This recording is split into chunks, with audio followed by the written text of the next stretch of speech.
کہ فرقواریت پھیلتی کیوں ہے. اختلاف تو صدیوں سے ہے, شیعہ سنی صدیوں سے چلے آ رہے ہیں, اور اس طرح کی کئی تاریخ میں چند ایک لڑائیاں ہوئی ہوں, لیکن جو مستقل بیسس پر جو ہمارے ماضی میں ابھی جھگڑے ہوئے ہیں, میں ان کو بتا رہا تھا ابھی علامہ صاحب کو ہم سحری کر رہے تھے کہ میں بچپن میں ہمارے قریب میں امام بارگاہ تھا, ہم نے وہاں نمازیں پڑھی ہیں. اللہ اکبر. تو یعنی نماز کا مطلب اپنی پڑھی ہے نماز, لیکن جگہ نہیں مل رہی, مسجد دور ہے, تو ہم چلے جاتے تھے وہاں. اور شیعہ لوگوں کو بھی ہم دیکھتے تھے کہ ہماری مسجد میں آ کے نماز پڑھتے تھے.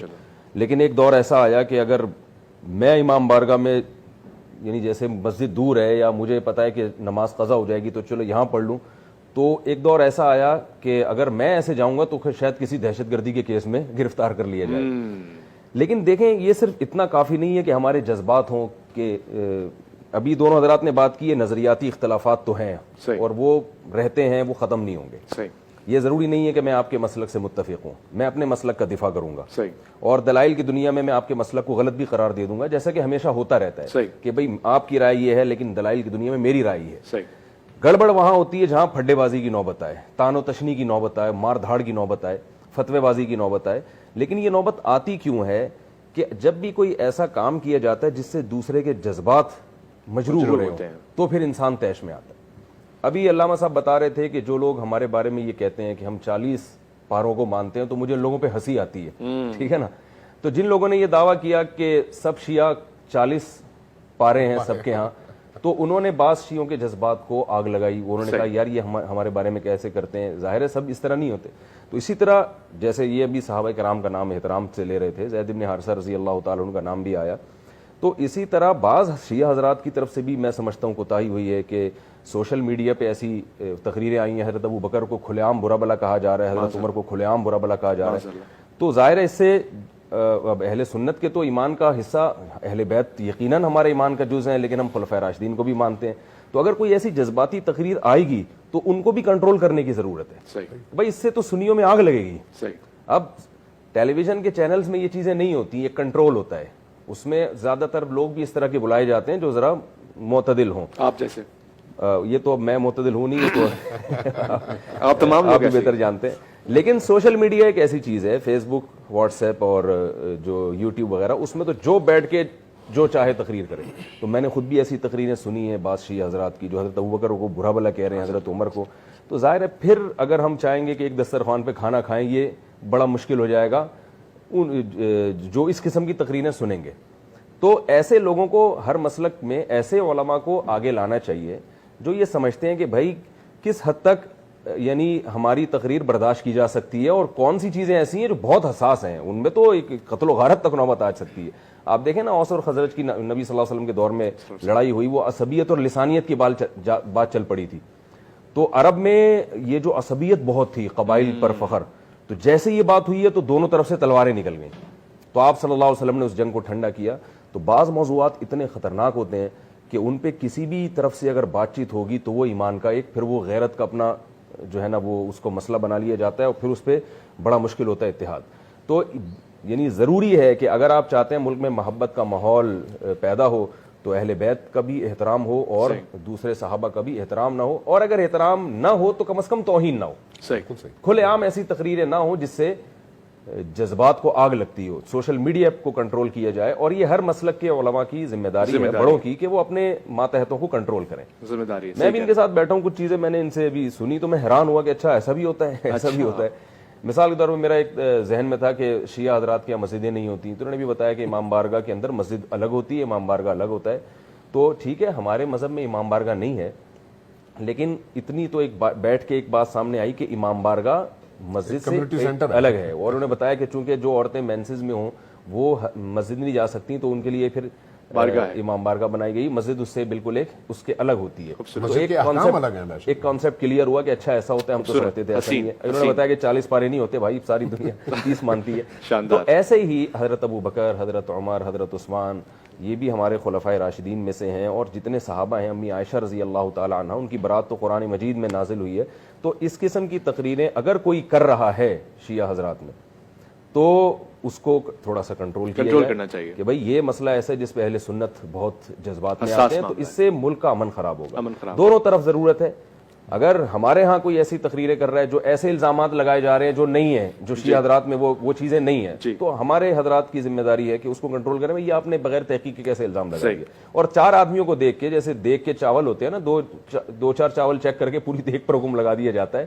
تو کوئی مسلک ایسا نہیں ہوتا کہ 2-4 افراد کو دیکھ کے آپ نے پورے مسلک پہ ایک چیز کا حکم تھوپ دیا. یہ بدگمانی ہے, یہ جائز نہیں ہے. تو اس طرح سے میں سمجھتا ہوں یہ وہ مضبوط بنیاد ہوگی جس بیس پر ہم مختلف مکاتب فکر کے درمیان ایک جوڑ پیدا کر سکیں گے, محبت پیدا کر سکیں گے, جو ملک کی ایک بہت شدید ضرورت بھی ہے. بہت خوبصورت گفتگو ہو گئی. اور جی حضور آپ چند جملے عرض کروں, اجازت ہے؟ جی بالکل. میں مفتی صاحب کو اپریشیٹ کرتا ہوں اس حوالے سے, بڑی خوبصورتی انہوں نے اور اچھی گفتگو کی ہے. دیکھیں کچھ چیزیں ہوتی ہیں زمینی حقیقتیں, ان زمینی حقیقتوں کی طرف اگر ہم نہیں جائیں گے تو یقیناً غلط فہمیوں کا شکار ہوں گے. مکتب تشیع میں یا اہل سنت کے مختلف مکاتب کے اندر بعض شدت پسند ہر جگہ ہوتے ہیں. کیا یہ جو گزشتہ 30 سال میں پاکستان میں جتنی دہشت گردی ہوئی ان کا تعلق کسی خاص مکتبہ فکر سے تھا یا نہیں تھا؟ لیکن کیا اس پورے مکتب کو مطعون کرنا کہ یہ مکتب دہشت گرد ہے یہ درست ہے؟ قطعاً نہیں. میں اس بات کی کبھی بھی اجازت نہیں دوں گا کہا جائے کہ بھئی دیوبندی دہشت گرد ہے. نہیں بھئی ایسا نہیں ہے. اسی طرح سے اہل حدیث کے حوالے سے کہنا کہ سب گستاخ ہیں, نہیں قطعاً ایسا نہیں ہے. ہو سکتا ہے 2-4 بندے ان میں سے نکلیں جو اس طرح کی زبان استعمال کریں, ان کو آپ مکتب کو مجموعی طور پر اس طرح کی بات کریں تو یہ قطعاً درست نہیں ہے. اسی طرح سے بریلویوں کے حوالے سے اگر یہ کہا جائے یا اہل سنت جن کو کہا جاتا ہے عامت المسلمین میں, ان کے حوالے سے یہ کہا جائے کہ یہ سارے بدعتی ہیں, نہیں بھئی ایسا بالکل بھی نہیں ہے. اسی طرح سے اگر اہل تشیع کے حوالے سے بھی ایسی بات کی جائے تو یہ بھی غلط ہے, بالکل ایسا نہیں ہے. میں آپ کو 2 مثالیں دیتا ہوں. اس وقت نجف میں ہم چونکہ تقلید کرتے ہیں, اہل سنت حضرات ان 4 ائمہ تک ہی محدود ہیں. ہم ہر دور میں زندہ مجتہد کی تقلید کرتے ہیں, ٹھیک ہے. اس لیے اس تقلید کے لیے مجتہد کا جامع الشرائط ہونا ضروری ہے. آج کے دور میں 2 بڑے مجتہد ہیں ہمارے ہاں, ایک آیت اللہ العظمیٰ خامنئی ہیں اور ایک آیت اللہ العظمیٰ سید علی سیستانی ہیں. سید علی سیستانی عراق میں ہیں, عراق میں اکثریت شیعوں کی ہے, لیکن اقلیت اہل سنت کے ہونے کے باوجود اور دشمن کی تمام تر کوششوں کے باوجود آج جب عراق کی صورتحال ایسی بنی کہ اس کی تباہی کی نوبت آئی, شیعہ سنی سب کٹھے ہو گئے اور آج صورتحال یہ ہے کہ شیعہ سنی کے پیچھے اور سنی شیعہ کے پیچھے نماز پڑھتا ہے. سبحان اللہ. ٹھیک ہے, میرے پاس اس طرح کی تصویریں آج انہی افطار پارٹیوں کی موجود ہیں جہاں پر جب شیعہ علماء اہل سنت کی جامع مساجد میں گئے تو انہوں نے شیعہ علماء کو آگے کر دیا, خود پیچھے نماز پڑھی, اور اہل سنت جب شیعوں کے پاس گئے تو انہوں نے ان کے پیچھے نمازیں پڑھی. تصویریں انہی دنوں کی, یہ جو آج کل یہ دن گزر رہے ہیں. اچھا, وہاں پر اہل حدیث کا بھی ایسا ہی ہے. اہل حدیث کے بہت بڑے عالم دین ہیں شیخ مہدی سمیدی, ابھی انہوں نے جو فتویٰ دیا وہ پڑھ کے میں خود حیران رہ گیا کہ شیعہ علماء نے ایسا فتویٰ نہیں دیا جیسا فتویٰ انہوں نے دیا. اس کا مطلب یہ ہے کہ جب دشمن سامنے آتا ہے تو پھر چھوٹے اختلافات کو پس پش ڈال دیا جاتا ہے. لیکن کیا اس کا مطلب یہ ہے کہ اس معاشرے کے اندر بد زبان لوگ نہیں ہیں؟ نہیں, ایسا ہے, ہر معاشرے میں ہوتے ہیں. کیا ہمارے ابھی آپ یوٹیوب میں چلے جائیں, کیا دیوبندیوں کے اندر ایسے لوگ نہیں ہیں؟ اہل حدیث کے اندر ایسے لوگ نہیں ہیں؟ بریلویوں کے اندر ایسے لوگ نہیں ہیں؟ شیعوں کے اندر ایسے لوگ نہیں ہیں؟ ہر جگہ ہیں. لیکن اس کا مطلب یہ نہیں ہے کہ اگر کسی نے بد زبانی کی تو اس کی وجہ سے آپ پورے مکتب کو نشانہ بنائیں اور اس کے بعد کہیں ہم تو کٹھے نہیں بیٹھیں گے. یہ غلط ہے. اس پورے معاشرے پر اس حکم کا اطلاق نہیں ہوتا. اس لیے آیت اللہ خامنئی کا ایک فتویٰ ہے, انہوں نے کہا کہ امہات المومنین اور صحابہ کرام کی شان اقدس میں توہین حرام ہے. حرام ہے, مطلقاً حرام. فقہی طور پر دیکھیں 2 اصطلاحیں ہیں, ایک ہے ریاست کا قانون اور ایک ہے فقہی شرعی حکم. انہوں نے جو اپنا فتویٰ دیا اس میں ان سے پوچھا گیا تھا, جب پوچھا گیا انہوں نے کہا کہ امہات المومنین کی شان اقدس میں کوتاہی اور اس طرح کی زبان استعمال کرنا شرعاً حرام ہے, قانوناً جرم ہے. قانوناً جرم کا مطلب یہ ہے کہ اسی دنیا میں اسی ملک کے اندر کے قوانین کے تحت اس کو سزا ملے گی, جیل میں ڈالا جائے گا. اور شرعاً حرام کا مطلب یہ ہے کہ آخرت میں بھی اس کو سزا ملے گی. ٹھیک ہے. ادھر آپ عراق میں چلے جائیں, آیت اللہ سیستانی نے فرمایا کہ اہل سنت کو بھائی نہیں بلکہ اپنی جان کہو. آگے بہت ساری ان کی باتیں ہیں. اس کا مطلب یہ ہے کہ ان لوگوں میں اتنی دور اندیشی تھی کہ وہ اپنے دشمنوں کو بہت اچھی طرح سے جانتے تھے کہ ہمارے دشمن کے داخل ہونے کے راستے کون سے ہیں. مجھے یہ بتائیں کہ چاہے کسی بھی مسلک میں ہو, ان میں اگر تھوڑا سا ان کے اندر جا کے دیکھیں نا تو آپ کو وہ لوگ جو اس طرح کی شدت پسندی پیدا کرتے ہیں ان کے پیچھے کسی نہ کسی ایمبیسی کا ہاتھ نظر آئے گا آپ کو. آپ آج یورپ میں چلے جائیں 20 چینلز چلتے ہیں, 20 چینلز. میں آپ کو لسٹ دوں گا رات کو اگر مجھے توفیق ملی اور ٹائم ملا. 20 چینلز چلتے ہیں, ان کا کام صرف یہ ہے کہ یہ چینل اس مسلک کو گالی دے گا اور وہ چینل اس مسلک کو گالی دے گا. فنڈنگ کون کرتا ہے؟ یا ملکہ برطانیہ کرتی ہے, یا MI6 کا کام ہے یہ, یا پھر CIA کا, امریکنز کا. تو کیا ہماری آنکھیں کھولنے کے لیے یہ کافی نہیں ہے؟ ایک اب اگلی بات دیکھ لیں, ایک شیخ یاسر حبیب ہے ادھر برطانیہ میں, اچھا, اس کے پاس ایک بہت بڑا علاقہ ہے اور اس نے فدق کے نام سے ایک چینل کھولا ہوا ہے. اچھا, وہ ایسی گمراہ کن باتیں کرتا ہے جس سے واقعی معاشرے کے اندر آگ لگ جائے. اچھا, امہات المومنین کے حوالے سے اپنے آپ کو شیعہ بھی کہتا ہے. اب سارے شیعہ کہتے ہیں یہ بھئی MI6 کا ایجنٹ ہے, فنڈنگ وہاں سے ہوتی ہے. لیکن اگر آپ کہیں نہیں وہ چونکہ اس نے اپنے نام کے شیعہ لگایا ہوا اس لیے ہم اس کی وجہ سے آپ سب کے خلاف ہیں, تو میرا خیال ہے آپ کی عقل پہ ماتم کرنا چاہیے. ایسا نہیں ہونا چاہیے. اب اسی یاسر حبیب کا ایک جملہ اس وقت جو ہے سوشل میڈیا میں, اس کی اپنی آواز میں ویڈیو میں موجود ہے. وہ کہتا ہے کہ یہ جو ملکہ برطانیہ ہے یہ سیدہ ہے, آل رسول میں سے, یعنی جو خود عیسائی ہے, مسیحی ہے, کلمہ اس نے پڑھا نہیں ہے. اس کا مطلب یہ ہے کہ وہ اس حد تک ان ایجنسیوں کے ہاتھوں میں جکڑے ہوئے, اور یہی کیفیت ادھر اہل سنت کے نام سے چلنے والے وہ چینلز کی ہے. تو آپ کا دشمن کیا چاہتا ہے اس پورے خطے کے اندر؟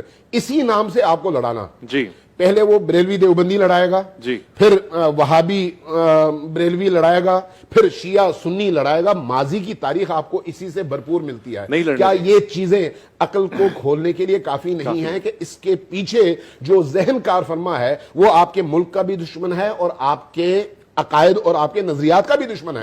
ہاں, کچھ سادہ لوگ اپنی غلط فہمیوں یا جہالت کی وجہ سے ایسے لوگوں کے ہاتھوں ایندھن بن کر استعمال ہو سکتے ہیں, اور وہ جو استعمال ہوتے ہیں انہوں نے ممکن ہے شیعہ کا لباس پہنا ہو, دیوبندی کا لباس پہنا ہو, اہل حدیث کا پہنا ہو, یا پھر بریلوی کا پہنا ہو, لیکن جو فکر پیچھے ہے وہ وہی استعماری فکر ہے جس نے خلافت عثمانیہ کو توڑ کر مسلمانوں کا بیڑا غرق کیا. آج تمام مسلمان امریکیوں کے جوتے تلے رند رہے ہیں اور اسرائیل کے تلوے چاٹ رہے ہیں. آج یہ دور ہے. تو اس لیے میرا خیال ہے ہمیں تھوڑا سا اپنے ذہن کو کھول کر حقائق کو درک بھی کرنا چاہیے, اور ایک دوسرے کی جو بنیادی کتابیں جن کو ہر مسلک اپنے امتیاز کے طور پر بتاتا ہے یہ ہمارا عقیدہ ہے, جو اتھینٹک ہے, ان کو پڑھنا چاہیے, اور اس کے بعد بات کرنی چاہیے کہ کیا واقعی یہ مکتب کا نظریہ ہے یا پھر کچھ افراد اس سے سوء استفادہ کرتے ہیں. اگر ہم اس طرح سے علمی انداز میں آگے بڑھیں گے میرا خیال ہے کوئی مشکل نہیں ہوگی.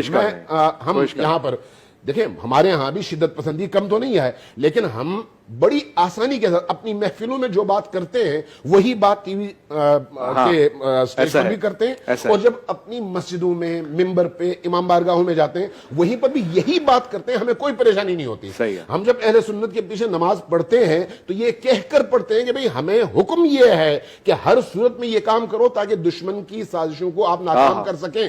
جب ہم اس حد تک اپنے ویژن کا اظہار کرتے ہیں تو اس کا مطلب یہ ہے کہ یہ پیچھے اس کے ایک عقیدہ کار فرما ہے اور دین کا درد کار فرما ہے. میرا خیال ہے اگر اس طرح سے ہم آگے بڑھیں تو پھر یہ جو دیواریں ہیں یہ دیواریں صرف لکیر رہ جائیں گی, دیواریں نہیں رہیں گی, اور ایک دوسرے سے گلے ملنے کے ہم قابل ہوں گے, روادار ہوں گے, اور اسی طرح کی نسل جنم لے گی جو نسل آج آپ نے لاہور کے حوالے سے دکھائی ہے. میری دعا ہے کہ آئندہ اس طرح کی فضا مزید آگے بڑھے اور پیدا ہو انشاءاللہ.